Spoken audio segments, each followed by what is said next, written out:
Friends, welcome to my channel. I'm in coaching center. So today I'm going to explain you that is the 12th standard English 4th chapter. Everything I need to know. I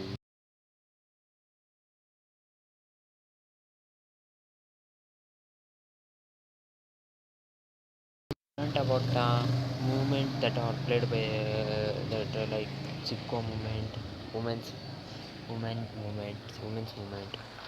So here the poetess Shri Vandana Shiva has written a chapter. Let us see the first para.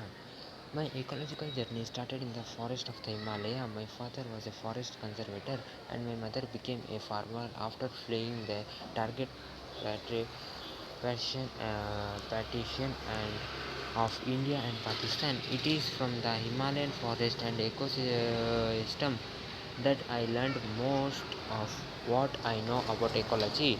The songs and poems our mother composed for us were about tree, forest, and Indian's forest civilization. So, poet is Sri Vandana Shiva. She was a ecological. Her ecological journey was started in the forest of the Himalaya region, and uh, Vandana Shiva's father was forest conservator, and her mother was a farmer. After the partition of India and Pakistan, she is from the Himalayan forest and ecosystem. She learned most of the ecology from there, and the songs and the poems that were so.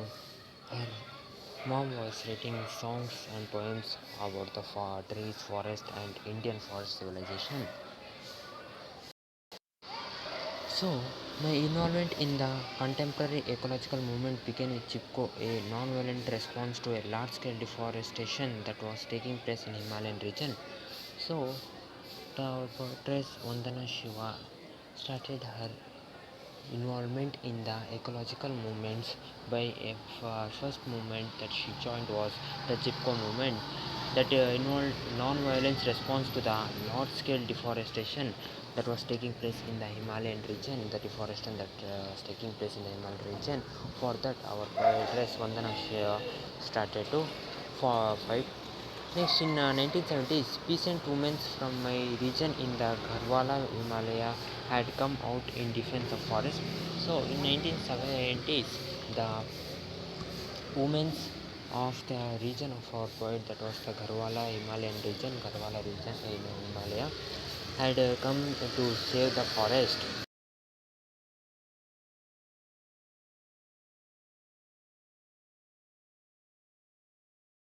Women provided these basic needs. The scarcity meant longer walks for collection water and firewood and a heavier burden.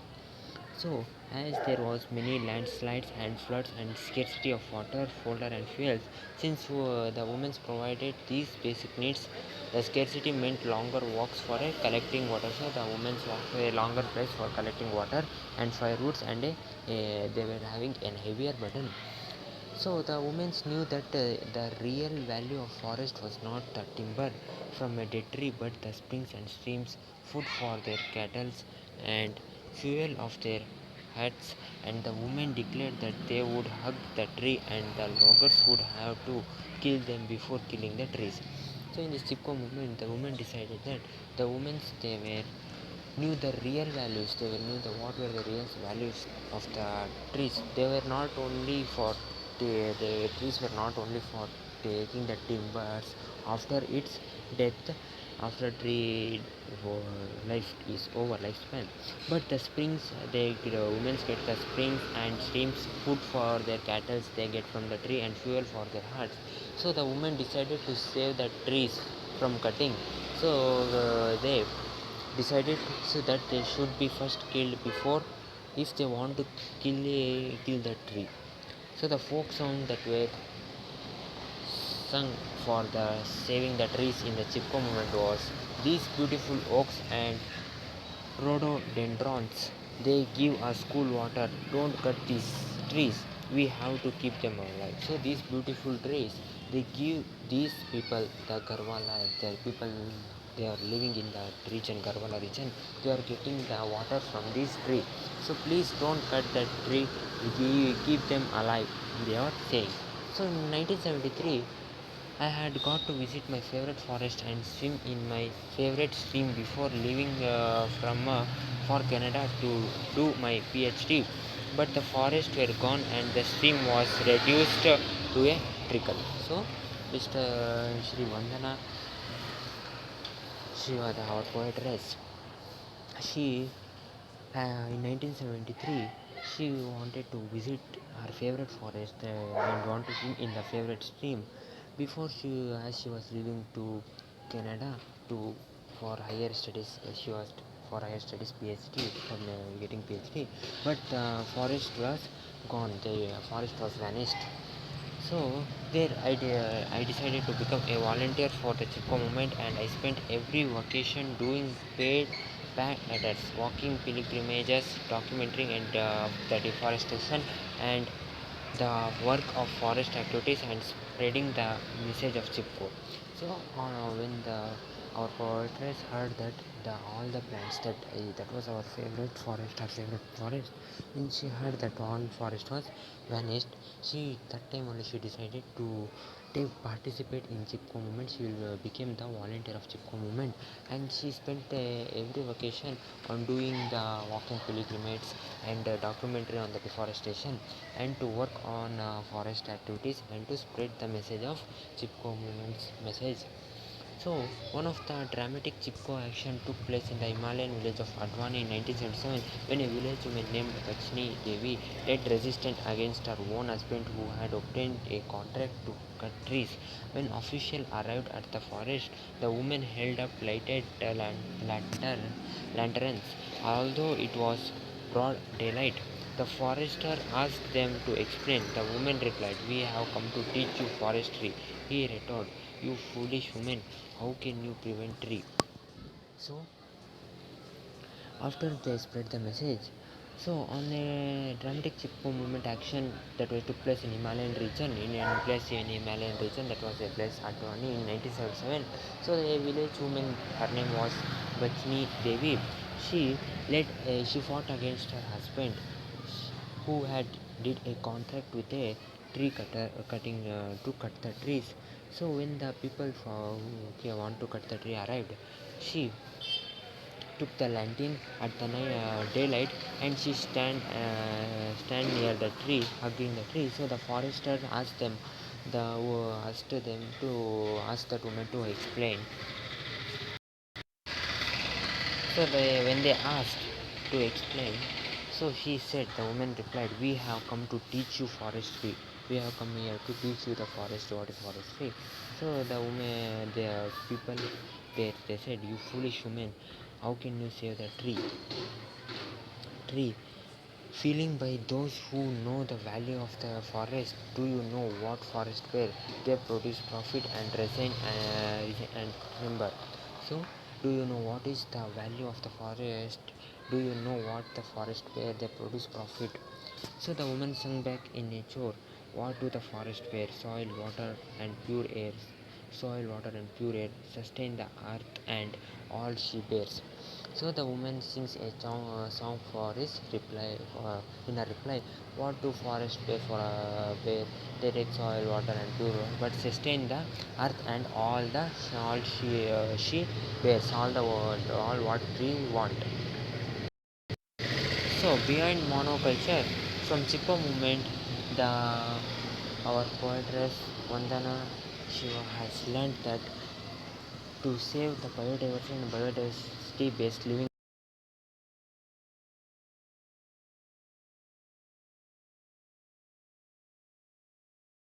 book, that is Monoculture of the Mind. The failure to understand biodiversity and its many functions is at the root of the impoverishment of nature and culture. So the protection, as the poetess described about that in her book, that is Monoculture of the Mind. She explained about the failure to that we are failure in understanding the biodiversity and its what are its function is at the root of the improvisation of nature and culture. So the lesson I learned about diversity in the Himalayan forest, I transferred to the protection of biodiversity on our farms. I started saving seeds from farmers' fields and then realized we need a farm for demonstration and training. Thus, Navdanya farm was started in 1994 in the Doon Valley, located in the lower elevation Himalaya region of Uttarakhand province. Today, we conserve and grow 630 varieties of rice and 150 varieties of wheat and 100 of other species. We practice and promote a biodiversity intensive form of farming that produce more food and nutrition per acre. The conservation of biodiversity is therefore also the answer to the food and nutrition crisis. So Beatrice started after she get the lesson that she was learnt about the biodiversity in what the lesson of Beatrice learned from the Himalayan forest in Himalaya. She transferred that to protection of biodiversity in her farms, and then she started saving the seeds from farmer field saving some seeds from the field and then realized we need a farm for demonstration and training about that seeds, and thus Navdanya farm program was started in 1994 in Doon Valley, and it was located in lower elevation Himalayan region, that is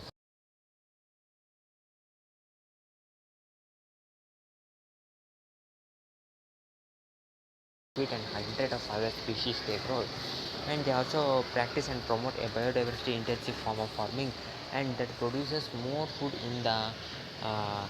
more food and more nutrition in less acre in per acre, and the conservation of biodiversity is therefore also the answer for the food and nutrition crisis. It is also become the answer. Next, Nodanya, the movement for biodiversity conservation and organic farming that I started in 1987 is spreading. So far, we have worked with farmers to set up more than 100 community seed banks across India, and we have served more than 3,000 rice varieties. And we also help farmers make a transition from fossil fuels and chemical-based monoculture to biodiverse ecological system and nourished by the sun and the soil. So Navdanya, the movement that started for the protection of biodiversity, for the conservation of biodiversity conservation, and organic farming that was started in 1987 is spreading, and till now they are having worked with farmers, and they have set up more than 100 of communities of seed banks in whole India, and they have saved more than 3,000 varieties of rice, and they also worked in the transition of fossil fuels and chemical based monocultures to biodiverse economical system, and and nourished by the sun and the ecological system nourished by the sun and the soil. Biodiversity has been my teacher of abundance and freedom, of cooperation, of mutual gain and mutual gain. So biodiversity has become the teacher for our poetess that gave her an abundance and freedom of cooperation and mutual giving.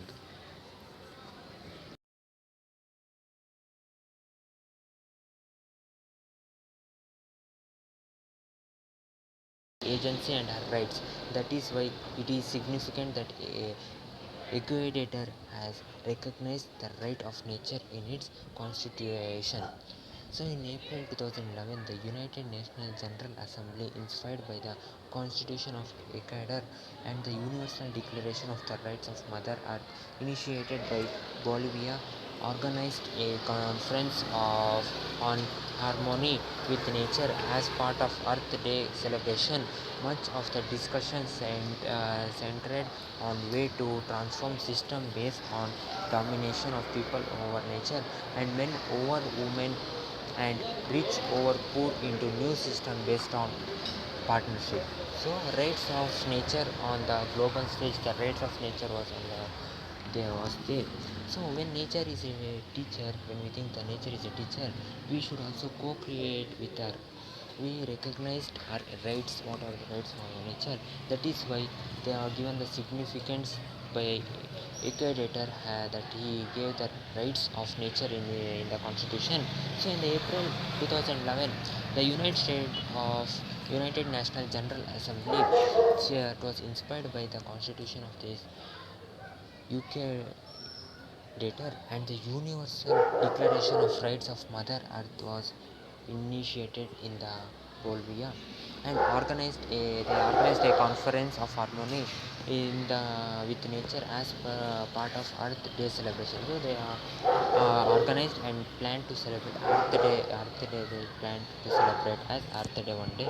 So much of the discussion centered on way to transform system based on domination of people over nature, men over women, and rich over food into new system based on partnership. So the UN Security General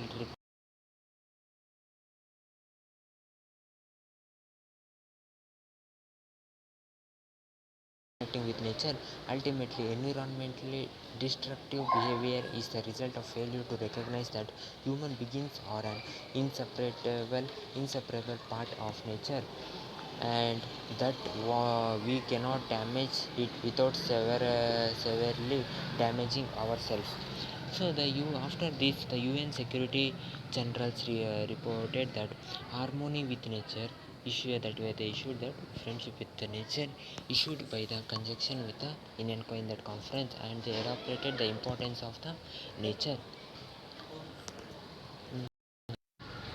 And also ultimately the environmental destructive behavior that will become the result of the human being or inseparated part of the human may become the inseparated part of the nature, and human cannot damage it with if we damage it, it is damage for ourselves only. The UN said in that constitution. Then separatism is indeed at the root of the disharmony with nature and violence against nature and people. As the prominent South Africa environmentalist Cormac Cullen points out, apartheid means separateness. So the world joined the anti-apartheid movement to end the violent separation of people on the basis of color, and apartheid in South Africa was put behind. Today we need to overcome the wider and deeper apartheid and eco-apartheid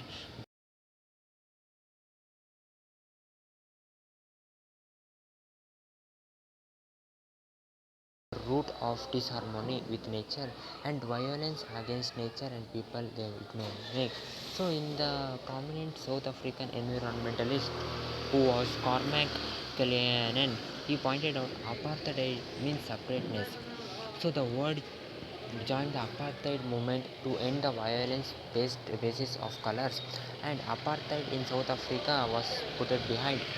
And today we are outcoming the wider, deeper apartheid and eco-apartheid that is based on illusion separateness. So we are coming back to there should be no separateness between the human and the nature. We are trying to make that.